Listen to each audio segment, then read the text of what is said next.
बहुत मुखिया लोग का शिकायत ये है कि मुखियों का अधिकार का हनन किया जा रहा है और मुखिया का अधिकार कुछ रह ही नहीं किया है। इसमें कितना दम है? यहाँ तक सवाल है पत्रकार साहब आपके आने का, तो सबसे पहले स्वागत है आपका। और रही बात कि मुखिया लोगों का जो शिकायत है अधिकार को लेकर, तो यह बात तो सरकार के मंत्रीगण भी बोलते हैं कि यहाँ अफसरशाही चरम पर है। और जहाँ तक सवाल है मुखिया लोगों का, तो अधिकार का हनन तो किया ही जा रहा है।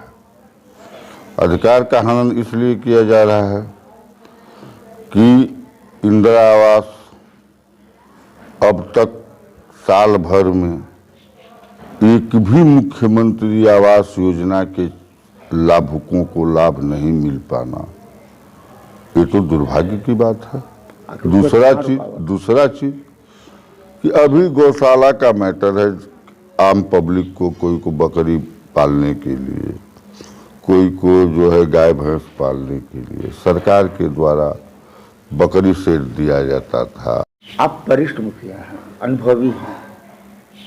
बहुत से मुखिया नए नए ऐसे हैं, जैसे मैं भगुआ ही प्रखंड का बात कर लेता हूँ या जिले के प्रखंडों, सारे प्रखंडों का बात। मुखिया लोग एक सवाल करते हैं, योजना तो सरकार की बहुत है, हम लोग काम भी करना चाहते हैं, लेकिन जब हम लोग काम करने के लिए जाते हैं तो किसी के भी द्वारा अगर एक एप्लीकेशन आवेदन डाल दिया जाता है, सरकार खुद उस काम को रुकवा देती है। इसमें कितने सच्चाई है? इसमें बिल्कुल सच्चाई है।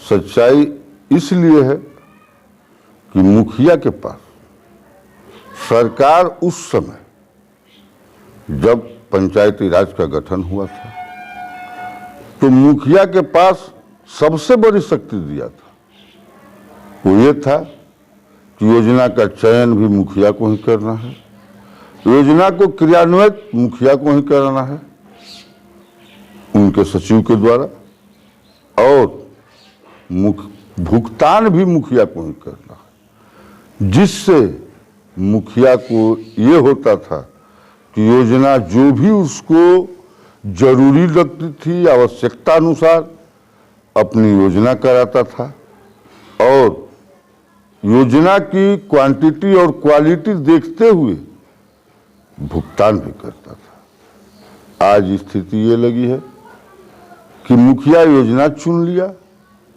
जब योजना कराने चला तो कोई गांव का आम पब्लिक ले जाके एक एप्लीकेशन दिया, सारा आदेश आ गया कि काम रोक दो।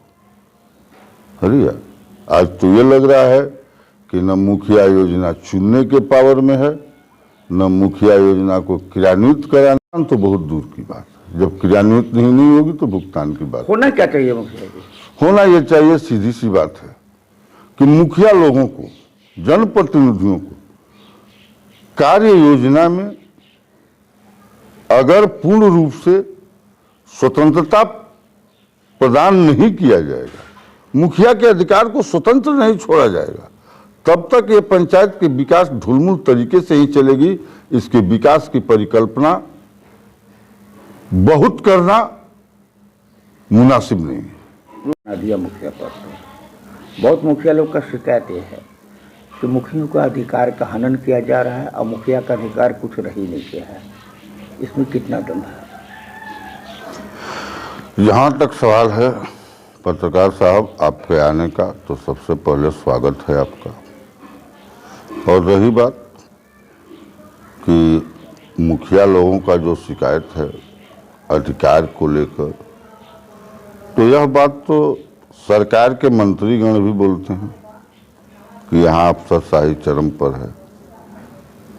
और जहाँ तक सवाल है मुखिया लोगों का, तो अधिकार का हनन तो किया ही जा रहा है। अधिकार का हनन इसलिए किया जा रहा है कि इंदिरा आवास अब तक साल भर में एक भी मुख्यमंत्री आवास योजना के लाभुकों को लाभ नहीं मिल पाना, ये तो दुर्भाग्य की बात है। दूसरा चीज कि अभी गौशाला का मैटर है। आम पब्लिक को, कोई को बकरी पालने के लिए, कोई को जो है गाय भैंस पालने के लिए सरकार के द्वारा बकरी सेट दिया जाता था घोषणाएं निकालकर। सरकार ने घोषणा कर दी कि सारे लोग राशन कार्ड के लिए भर दो फार्म। अब बढ़ेगा कितना भैया? तो 2%। आया पात्र बैठे हैं 50%। तुम अपात्र में हटा देता तो 50% तो बढ़ जाता है। क्या 2% का झुनझुना दिया है? बताइए। राशन डीलर का मन करेगा तो 2 किलो काट देगा, 3 किलो काट देगा। जनता लेगी, नहीं लेगी तो उसको सौंका भेज दिया जाएगा। नरहन के लोगों को सौंका भेज दिया जाएगा, सौंका के लोगों को देवलिया भेज दिया जाएगा। जाओ तुम लेते रहो राशन, बाहर व्यवस्था, बाहर सरकार। आपका नाम सर? हमारा नाम तो जयप्रकाश तिवारी है सर, नरहन जबुना पंचायत मुखिया।